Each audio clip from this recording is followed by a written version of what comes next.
انہوں نے کیا کہا یہ مجھے اندازہ نہیں ہے، بٹ انہوں نے جا کے بیان دیا. انہوں نے کوشش بھی کی، قائد اعظم کو میسیجز بھیجوائے کہ ڈیفنس کے لیے.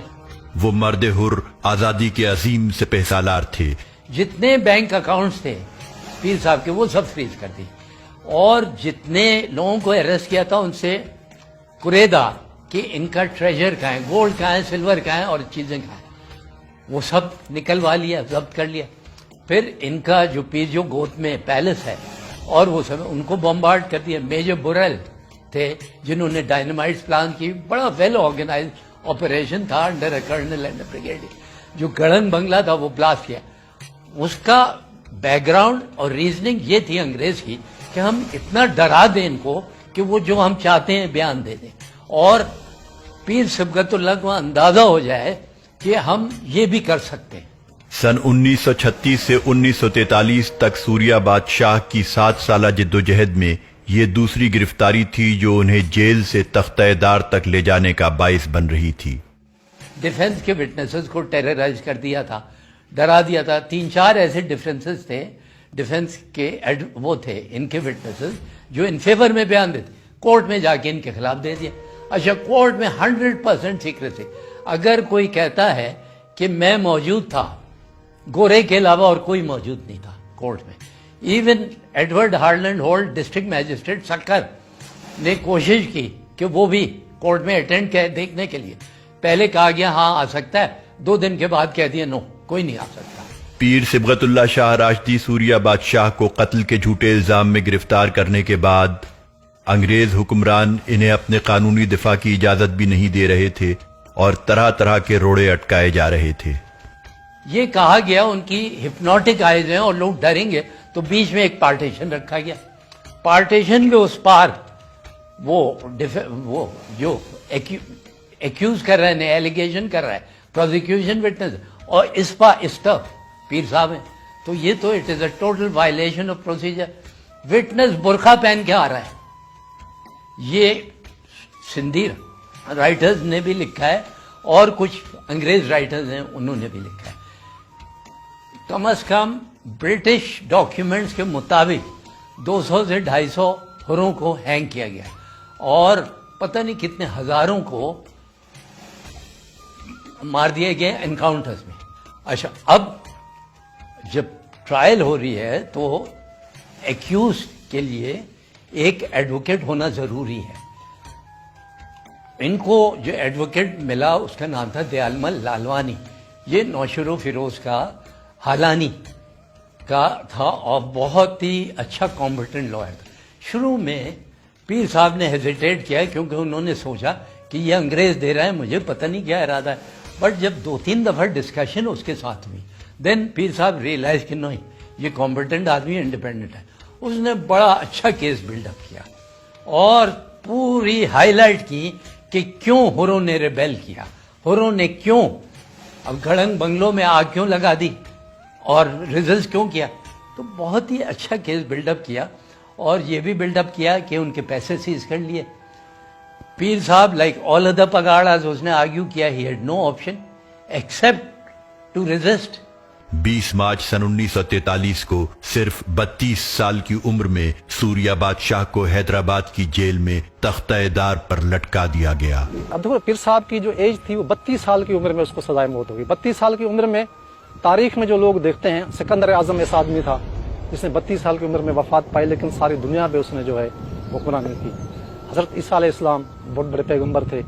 ہم اس کی مثال تو پیر صاحب کا ساتھ نہیں دے سکتے لیکن اس کی بھی ایج دیکھو 32 سال کی عمر تھی، وہ انقلاب لائے تھے. لیکن پیر صاحب 1921 میں اس کو پگ پہ بیٹھے تھے. 1943 میں سزائے موت ہو گئی. بظاہر انگریز حکمران انہیں پھانسی دینے میں کامیاب ہو گئے تھے مگر دراصل انگریز نے بر صغیر پر اپنی حکمرانی کے تابوت میں آخری کیل ٹھوکی تھی. لیمبرک اپنی کتاب میں لکھ رہا ہے کہ جی میں نے کہا کہ اس کے ساتھ میں چیس کھیلتا تھا اور میں سوچتا اور ہر رات میں ہار جاتا تھا. تو جس رات اس کو یہ بتایا گیا ہے کہ شطرنج کھیل رہے ہیں اور جب بتایا گیا ہے کہ کل صبح تمہیں پھانسی ملنے والی ہے تو لیمبرک لکھتا ہے کہ مجھے بڑی اندر سے خوشی ہوئی کہ یہ اتنا گھبرایا ہوا ہوگا کہ آج تو بازی میں مار لوں گا. لیکن وہ آخری بازی بھی صبغت اللہ شاہ جیتتے ہیں.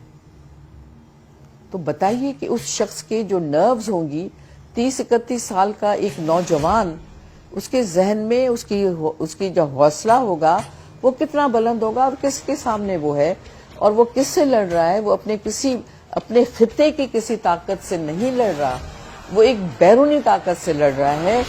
سوریا بادشاہ کی پھانسی اس حقیقت کی غماز ہے کہ انگریز ان کے آہنی حوصلوں کے سامنے گھٹنے ٹیک چکا تھا اور سمجھ گیا تھا کہ سوریا بادشاہ کی استقامت کو شکست دینا ناممکن ہے.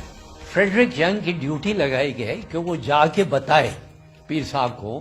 تو 18 مارچ کو 20 مارچ کو پھانسی دی گئی تھی، 18 مارچ کو وہ گیا، اس نے جا کے بتایا کہ آپ کی اپیل کی ریجیکٹ ہو گئی.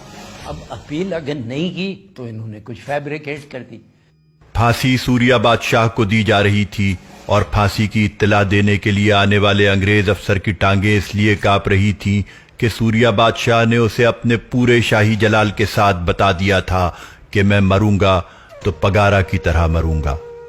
جس ڈھب سے کوئی مقتل میں گیا وہ شان سلامت رہتی ہے. یہ جان تو آنی جانی ہے، اس جان کی کوئی بات نہیں. پیر صاحب نے کہا کہ تم گھبراؤ نہیں، مجھے پتا ہے گورنر نے تمہیں بھیجا ہے، یہ ڈر رہے ہیں کہ میں شرابہ نہیں. آئی ول ڈائی لائک اے پگاڑا. یہ ہے اس ڈاکیومنٹ میں جو فریڈرک ینگ نے لیٹر لکھ کے بھیجا گورنر ڈاگ. میجر جنرل رولینڈ ریچرڈسن کو بھیجا کاپی ٹو گورنر ڈاگ. یہ دیکھیے پتا ہے کہ پھانسی ہو رہی. ہاؤ ایور اس نے ریکویسٹ، ایک بڑی چھوٹی سی ریکویسٹ، اس نے کہا میں چاہتا ہوں مجھے دفنائیں پیروں کا جو گریو یارڈ ہے پیر کوٹ میں، وہاں جگہ بہت ہے اور چھوٹی سی ایک گریو چاہیے مجھے. تو گول مول جواب دیا، بہت تیز چالاک تھا فریڈرک ینگ. گول مول جواب دیا، اچھا میں دیکھتا ہوں، میں ان سے بات کرتا ہوں، اور چلے گئے. اس کے بعد اور بھی کچھ رپورٹ لکھتے گئے، اور دفنانے کا تو پہلے ہی سے فیصلہ کر لیا تھا. انہوں نے پھانسی دی، ہی ڈائیڈ لائک اے پگاڑا، کوئی پرابلم نہیں کیا. پھر انہوں نے فوٹوگرافس کھینچی، وہ ڈسٹریبیوٹ کی. آج تک یہ راز بھی فاش نہیں ہو سکا کہ حیدرآباد جیل سے سوریا بادشاہ کا جسد خاکی کہاں منتقل کیا گیا. جب پیر صاحب کو کیس چل رہا تھا حیدرآباد جیل میں، تو دیکھیں جنوری سے کیس شروع ہوا ہے، فیبروری میں وہ ختم ہو گیا. 1 مہینے کے اندر اندر جو انہوں نے کیس ختم کر کے مارشل لا کے دور میں پیر صاحب کو سزائے موت کی سزا دے دی. لیکن ہم جو ریکارڈ دیکھتے ہیں تو بحث ان کا پہلے سے چل رہا تھا کہ پیر صاحب کو کہاں پہ دفن کرنا ہے. آیا اس کو اپنے مقامی جگہ پہ دفن کریں، یا جو درگاہ شریف ہے اس پہ دفن کریں، یا کہیں چھپا دیں، یا سی بیورل ایک لفظ استعمال کر رہے ہیں سمندر میں. تو اب کیس، حیرت کی بات ہے کہ کیس چل رہا ہے لیکن وہ پہلے سے ہی باتیں کر رہے ہیں کہ اس کو دفن کہاں کریں. مطلب ان کا ڈیسائیڈ پہلے ہی ہو چکا تھا. اس کے بعد جو ہے انہوں نے وائسرائے کو لکھا ہے، مقامی جو گورنر ہے ان کو بھی، وہ جو انگریزوں کے لکھا تھا کہ اس کو کہاں پہ دفن کریں، کہاں پہ اس کو بھیجا جائے.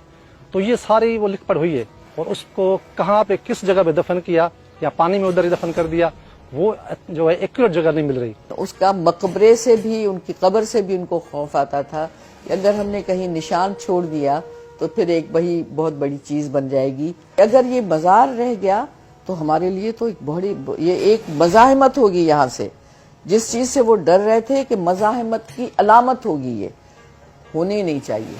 اب ڈھونڈتے پھرو آپ.